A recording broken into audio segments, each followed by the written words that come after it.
The first rule in investment is don't lose.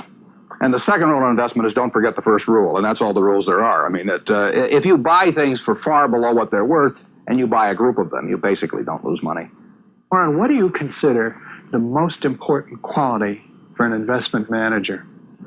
It's a temperamental quality, not an intellectual quality. You don't need tons of IQ in this business. I mean, you have to have enough IQ to get from here to downtown Omaha, but you do not have to be able to play three-dimensional chess or be in the top leagues in terms of bridge playing or something of the sort. You need a stable personality. You need a temperament that neither derives great pleasure from being with the crowd or against the crowd.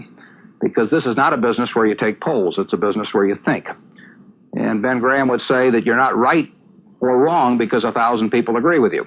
And you're not right or wrong because 1,000 people disagree with you. You're right because your facts and your reasoning are right. Warren, what do you do that's different than 90% of the money managers who are in the market? Certainly most of the professional investors focus on what the stock is likely to do in the next year or two. And they have all kinds of arcane methods of approaching that. But they do not really think of themselves as owning a piece of a business. The real test of whether you're investing from a value standpoint or not is whether you care whether the stock market is open tomorrow. If you're making a good investment in a security, it shouldn't bother you if they close down the stock market for 5 years. All the ticker tells me is the price. Yeah. And I can look at the price occasionally to see whether the price is outlandishly cheap or outlandishly high. But prices don't tell me anything about a business. Business figures themselves tell me something about a business, but the price of a stock doesn't tell me anything about a business. I would rather value a stock or a business first and not even know the price, so that I'm not influenced by the price in establishing my valuation, and then look at the price later to see whether it's way out of line with what my value is. How can you stay away from Wall Street? Well, if I were on Wall Street, I'd probably be a lot poorer.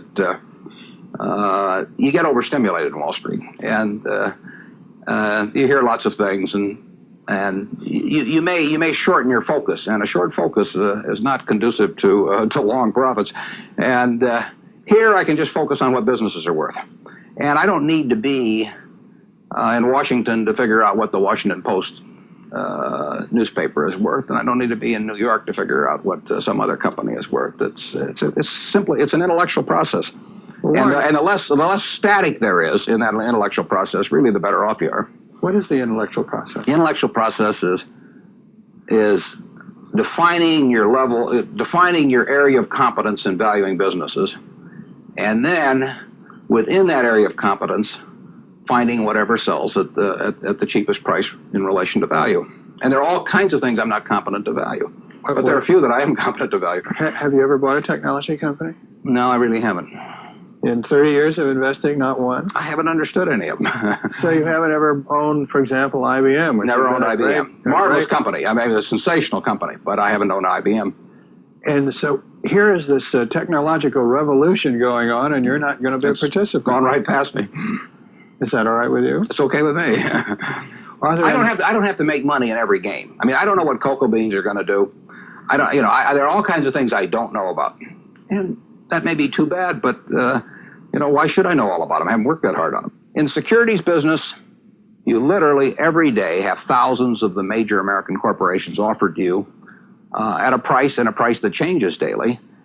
And you don't have to make any decisions. You have to make, nothing is forced upon you. So there are no called strikes in the business. The pitcher just stands there and throws balls at you.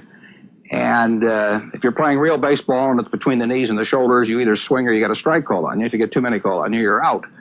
In the securities business, you sit there and they throw U.S. Steel at 25 and they throw General Motors at 68, and you don't have to swing at any of them. They may be wonderful pitches to swing at, but if you don't know enough, you don't have to swing.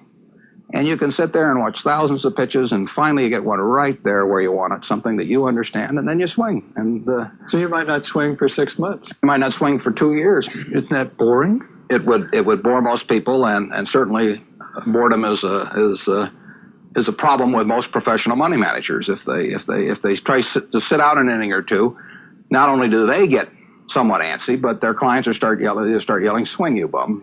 from the stands, and that's very tough for people to do. Warren, your approach seems so simple. Why doesn't everybody do it? Well, I think partly because it is so simple. That the academics, for example, focus on all kinds of variables. Partly because by academics you mean professors of right, finance. the data's there. In business school. Sure, and the data's there. So they focus on whether if you buy stocks on Tuesday and sell them on Friday, you're better off, or if you buy them in election years and sell them in other years, you're better off, or if you buy small companies. There are all these variables because the data are there, and they've learned how to manipulate data.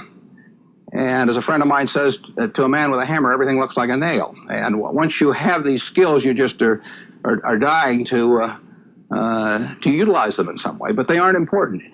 If I were being asked to participate in a business opportunity, would it make any difference to me whether I bought it on a Tuesday or a Saturday or an election year or something? It's not what a businessman thinks about in buying businesses. So why think about it when buying stocks? Because stocks are just pieces of businesses.